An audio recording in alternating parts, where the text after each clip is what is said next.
रघुवंश तिलक से पुरुषोत्तम लखे गंगा स्नान से श्रीराम नाम।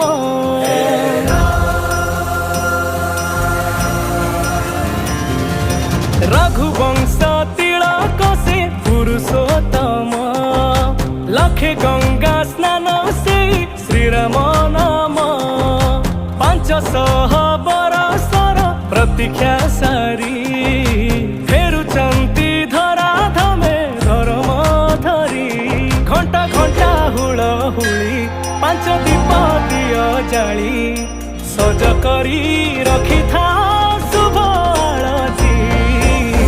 मोरा मो आसुचंती मोरा मो आसुचंती मोरा